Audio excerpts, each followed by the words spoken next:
बिहार शिक्षक बहाली आरक्षण पर लगा कोर्ट का घन चक्कर। शिक्षक बहाली पर लग सकता है ग्रहण। दोस्तों नमस्कार, मैं हूं आपका दोस्त एसके चौधरी। जहां बिहार के तमाम शिक्षक अभ्यर्थी दिन रात यह टकटकी लगाकर बैठे हैं कि बीपीएससी के द्वारा जल्द ही विज्ञापन जारी कर दिया जाएगा। दोस्तों इसी बीच एक बड़ी खबर आई है कि कुछ अभ्यर्थियों ने शिक्षक बहाली में आरक्षण को लेकर कोर्ट का दरवाजा खटखटा दिया है और यह मुद्दा जुड़ा हुआ है शिक्षक बहाली में बिहार के अभ्यर्थियों के साथ डोमिसाइल आरक्षण पर। लेकिन आइए दोस्तों, आज के वीडियो में हम चर्चा करते हैं कि यह कोर्ट का घन चक्कर कहीं शिक्षक बहाली के लिए ग्रहण बनकर नहीं खड़ा हो जाए। आइए दोस्तों, इस पर चर्चा करने से पहले मैं आपसे गुजारिश करूंगा, अगर आपने अभी तक हमारे इस चैनल सुसत्य वचन को सब्सक्राइब नहीं किए होंगे तो कृपया अभी सब्सक्राइब कर लेंगे। दोस्तों आपको मालूम होगा कि बड़े दिनों से बिहार के तमाम शिक्षक अभ्यर्थी इंतजार कर रहे हैं कि बीपीएससी के द्वारा बहुत ही जल्द विज्ञापन जारी कर दिया जाएगा। और एक ऐसा पत्र बीपीएससी ने कुछ दिन पहले ही जारी कर दिया जिससे और भी स्पष्ट हो गया कि शिक्षा विभाग के द्वारा बीपीएससी को अधियाचना भेज दी गई है। उन दिन से तमाम अभ्यर्थी दिन रात निगाहें लगाकर बैठे हैं कि कितने पदों पर वैकेंसी निकाली जाएगी और कब इसका फॉर्म भरा जाएगा। लेकिन दोस्तों इसी बीच बड़ी खबर आई है कि कुछ अभ्यर्थियों ने माननीय पटना उच्च न्यायालय का दरवाजा खटखटा दिया है और वह मामला जुड़ा हुआ है इस शिक्षक बहाली में डोमिसाइल नीति यानी बिहार के निवासी के होने की स्थिति में आरक्षण को लेकर। दरअसल दोस्तों कोर्ट में चुनौती पेश कर दी गई है कि आखिर शिक्षक बहाली के क्रम में डोमिसाइल संबंधी जो आरक्षण का प्रावधान राज्य सरकार द्वारा लागू किया गया है, यह राज्य सरकार के अधिकारों के बस की बात नहीं। अभ्यर्थियों का कहना है, पेटिशनरों का कहना है कि डोमिसाइल नीति के आधार पर आरक्षण नीति सिर्फ सिर्फ संसद से ही पारित कर यह कानून लागू किया जा सकता। राज्य सरकार कैबिनेट के तहत इसे मंजूरी प्रदान नहीं कर सकती। उसके बाद दूसरी बड़ी चुनौती दी गई है कि शेष मात्र 40% अनारक्षित सीट है और उसी 40% में से 35% आरक्षण महिलाओं के लिए सुरक्षित रख देना कहीं से भी अभ्यर्थियों के लिए मान्य नहीं है, नियम का उल्लंघन करता है। दोस्तों इन तमाम दोनों ही प्रकार के सवाल खड़े कर दिए गए हैं इस शिक्षक बहाली को लेकर। हालांकि देखेंगे तो यहाँ पर राज्य महाधिवक्ता की ओर से बड़ा ही अच्छा जवाब दिया गया।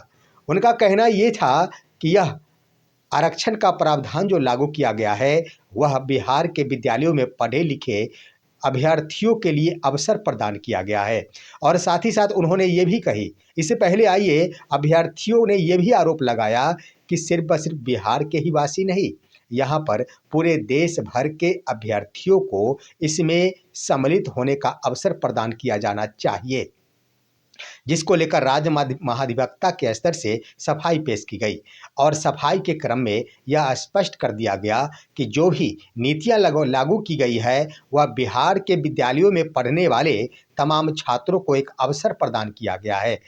वो जो अभ्यर्थी बिहार के विद्यालय से ही सर्टिफिकेट हासिल किए होंगे, बिहार के विद्यालयों में ही अध्ययन किए होंगे, उन सभी को एक अवसर प्रदान किया गया, ना कि बाहरी अभ्यर्थियों को वंचित किया गया है। उन्होंने कह दिया कि बाहरी अभ्यर्थी भी इसमें सम्मिलित हो सकते, बशर्ते अगर उन्होंने बिहार के विद्यालयों से ही शिक्षा ग्रहण किए हो।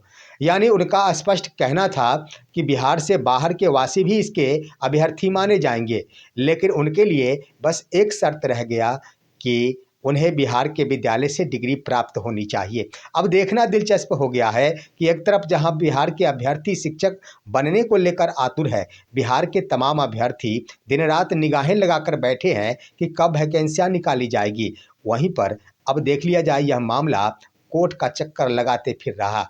दोस्तों पेटिशनरों के स्तर से इसके लिए अगली तैयारी के लिए समय की मांग कर ली गई है। माननीय पटना उच्च न्यायालय से 10 मार्च तक के लिए समय मांग लिया गया है कि इस बीच की अवधि में इन मुद्दों पर अपनी तरफ से पक्ष रखने के लिए हम तैयारी करेंगे और समय दे भी दिया गया है, यानी अगली सुनवाई 10 मार्च 2026 को होगी। तो अब आइए बातें करते हैं कि यह शिक्षक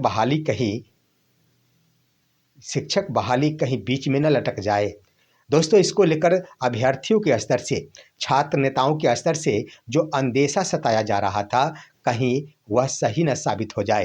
क्योंकि एक तरफ जहां सरकार के स्तर से टाल-मटोल किया जा रहा था, दूसरी तरफ आप देखेंगे कि जब विधानसभा की कार्रवाई प्रारंभ हुई और जब अभ्यर्थियों ने अल्टीमेटम दे दिया कि अगर शिक्षक बहाली नहीं निकाली जाती है, तो हम सभी आंदोलन करेंगे। 16 फरवरी को ही यह तिथि निर्धारित की गई थी कि अभ्यर्थी पटना में एक बार फिर से जुटेंगे और आंदोलन करेंगे। इसी बीच इससे पहले ही सदन में भी शिक्षा मंत्री के द्वारा बोल दिया गया और दूसरी तरफ बीपीएससी के द्वारा पत्र जारी करते हुए अभ्यर्थियों को आशाएं दे दी गई। लेकिन एक बड़ा सवाल खड़ा हो गया है कि यह कोर्ट का घनचक्कर जरूर बनेगा। यह बिहार शिक्षक बहाली पर असर जरूर प्रदान करेगा। दोस्तों, ये भी बात सत्य है कि इस पर कोई आरक्षण पर कोई असर नहीं पड़ेगा, क्योंकि सरकार के स्तर से जो भी कदम उठाए गए हैं वह काफ़ी सोच समझकर और कानूनी प्रक्रिया को ध्यान में रखते हुए ही डोमिसाइल आरक्षण नीति का पालन किया गया है। लेकिन यहाँ पर अभ्यर्थियों ने अगर चुनौती दे दी है तो ये बात सत्य है कि इस बहाली में विलंब जरूर होगा। इसमें कोई दो राय नहीं है कि यह बहाली आगे की तरफ टल गई है और साथ ही साथ इसमें कोई दो राय नहीं कि अभ्यर्थियों को हो सकता है कितने वर्ष तक इसका इंतजार करें। हो सकता है कि लोकसभा चुनाव तक भी उन्हें इंतजार करना पड़ सकता है। लेकिन बीच में क्या होगा ये तो राज्य सरकार पर निर्भर करता है। और सबसे बड़ी बात ये रही कि कोर्ट के स्तर से आखिर क्या फैसला सुनाया जाता है। अगर बिहार के अभ्यर्थियों के तरफ ध्यान केंद्रित करते हुए अविलंब ही इस पर फैसला दे दिया जाता, उन पिटिशनरों के मामले को खारिज कर दिया जाता है, तो स्वाभाविक है कि बीपीएससी के द्वारा बहुत ही जल्द विज्ञापन जारी कर दिया जाएगा। लेकिन अभी जो मामले दिख रहे हैं उसके अंतर्गत यह भी बात सत्य है कि विज्ञापन तो जारी कर दिए जाएंगे, फॉर्म भरने की तारीख का भी ऐलान कर दिया जाएगा, रिक्तियां भी घोषित कर दी जाएगी। लेकिन फॉर्म भरने के उपरांत आखिर परीक्षा कब आयोजित की जा सकेगी, परीक्षा का रिजल्ट कब घोषित किया जा सकेगा, और सबसे बड़ी बात की आरक्षण नीति एक बहुत बड़ा मामला बनकर खड़ा होगा। यह है दोस्तों आज की खबर कि आखिर शिक्षक बहाली पर ग्रहण लगते जा रहा है और आरक्षण नीति को आखिर चुनौती पेश कर दी गई है कुछ बिहार से बाहर के अभ्यर्थियों के द्वारा। इस पर आप क्या कहेंगे, अपनी राय कमेंट के माध्यम से दीजिए। हमारे इस वीडियो को ज़्यादा से ज़्यादा लाइक और शेयर कीजिए और अब दीजिए अपने दोस्त को इजाज़त। हम फिर मिलेंगे आपसे अगले वीडियो में, तब तक के लिए नमस्कार।